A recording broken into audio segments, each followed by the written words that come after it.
Assalamualaikum warahmatullahi wabarakatuh. Perkenalkan, kami dari kelompok 5, beranggotakan 3 orang. Ada saya sendiri, Vita Kumala Sahari, teman saya Yunda Salsabila dan Daniel Fernando.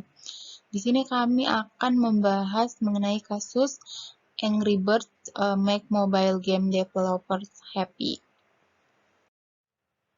Selanjutnya, sebelum membahas kasus Angry Birds make mobile game developers happy, di sini saya akan membahas sebagai pengantar dalam kasus ini. Game telah menjadi aplikasi seluler nomor 2 yang paling populer setelah aplikasi berita. Menurut Business Insider, sudah lebih dari 20% aplikasi di App Store Apple adalah game seluler dengan kategori terbesar. Meskipun banyak aplikasi dalam kategori ini gratis, namun 93% pengunduh aplikasi bersedia untuk membayar aplikasi game tersebut, dibandingkan dengan 76% untuk membayar aplikasi berita. Kemudian, pendapatan dari pasar game seluler pada tahun 2016 itu diperkirakan melebihi 36 miliar dolar dan juga diperkirakan akan meningkat menjadi 52 miliar dolar pada tahun 2019. Pada tahun 2017, game seluler menyumbang sebesar 37% dari keseluruhan pasar game.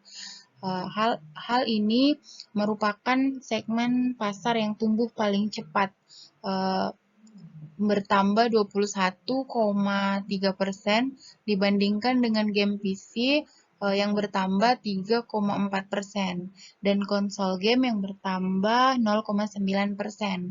Hal ini menunjukkan bahwa aplikasi game seluler telah menjadi kekuatan yang sangat mempengaruhi pasar. Selanjutnya, untuk pertanyaan nomor 1 dalam kasus ini, why did established companies such as Nintendo and Sony fail to gain an early position in the growing mobile gaming market? Menurut kami, karena ada 3 alasan. Yang pertama, membutuhkan waktu untuk melakukan pengembangan permainan berbasis aplikasi. Yang kedua, karena adanya perubahan ke era digitalisasi yang sangat cepat dan tak terhentikan. Yang ketiga, karena kurangnya persiapan dan antisipasi. Untuk pertanyaan kedua, how are mobile games different from traditional video games? And what are the advantages do mobile game apps have over traditional video games? Untuk pertanyaan kedua ini, terdapat beberapa perbedaan signifikan antara permainan video games tradisional dan juga mobile game apps. Dari perangkat yang digunakan, mobile game saat ini dapat diakses melalui perangkat seluler atau perangkat yang lebih handy. Tidak hanya itu, mobile games juga memiliki lebih banyak variasi tanpa memerlukan perangkat tambahan untuk dapat menikmati permainan itu. Sebagai contohnya, dulu ketika kita bermain PlayStation, kita memerlukan CD. Sedangkan di era saat ini, permainan-permainan tersebut dapat di-download para penggunanya dengan sangat mudah.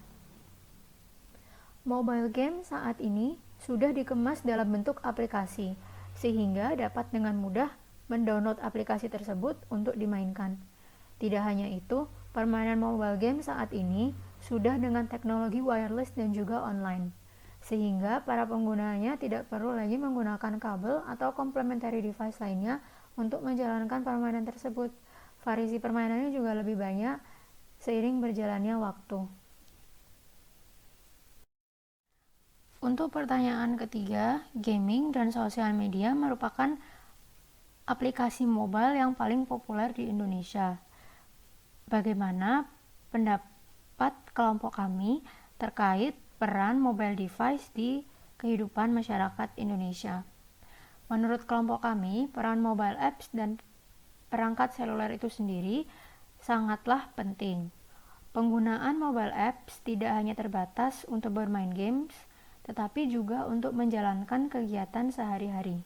Contohnya, masyarakat sangatlah bergantung menggunakan aplikasi Gojek dan Grab untuk menjalankan kegiatan sehari-hari mereka, yang tentunya Gojek dan Grab saat ini hanya bisa diakses melalui mobile device.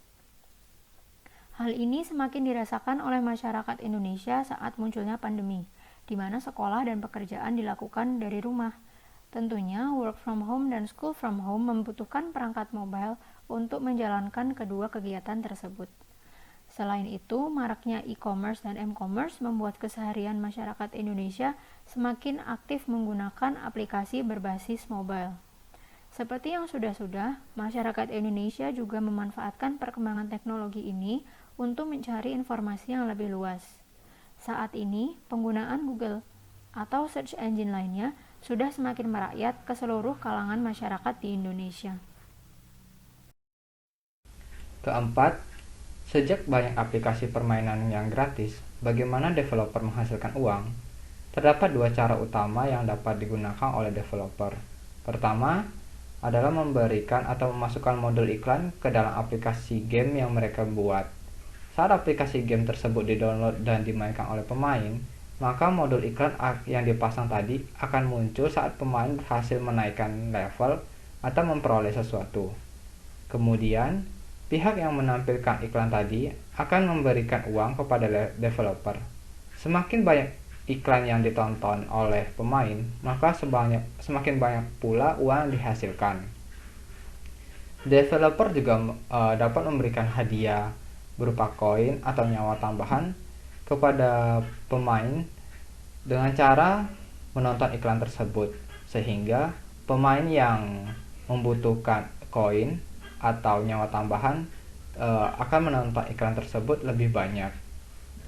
Selanjutnya, cara kedua adalah menggunakan microtransaction, di mana developer memberikan kesempatan kepada pemain untuk membeli koin di dalam game dengan cara membayar pihak developer menggunakan uang yang nyata atau uang yang berlaku di masyarakat, sehingga pemain dapat meningkatkan performa karakter di dalam game.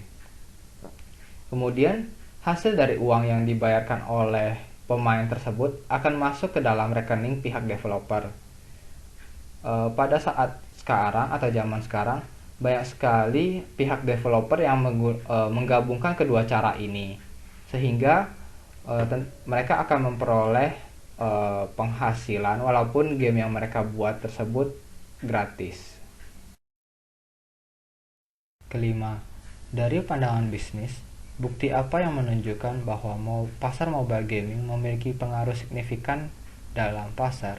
Pertama, berdasarkan informasi yang kami temukan dari sumber MMO Bomb, menunjukkan bahwa pendapatan mobile gaming secara global pada tahun 2019 memperoleh pendapatan sebesar 64,4 miliar dolar. Yang mana selanjutnya pada posisi kedua adalah game gratis yang dapat diakses oleh komputer dengan memperoleh pendapatan hanya sebesar 21,1 miliar dolar. Perbedaan antara kedua game tersebut memiliki perbedaan yang cukup signifikan menurut kami. Selanjutnya, untuk game-game lainnya seperti game konsol lalu game premium komputer hanya memperoleh pendapatan yang kurang dari 20 miliar dolar. Kemudian kami mencoba mencari informasi tambahan lainnya, lalu kami memperoleh informasi yang berada di situs Databox, menunjukkan bahwa terdapat 6 game mobile dengan pendapatan global yang terbesar pada tahun 2020.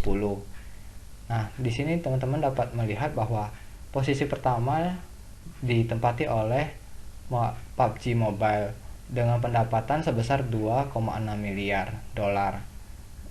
Lalu selanjutnya ada Honor of Kings dan game-game lainnya. Menurut kami, game ini, terutama game PUBG Mobile, cukup booming saat peluncurannya, dan menurut kami juga game ini hampir dikenal oleh semua orang di dunia. Sekian presentasi dari kelompok kami. Mohon maaf apabila terdapat kekurangan, dan terima kasih atas perhatiannya.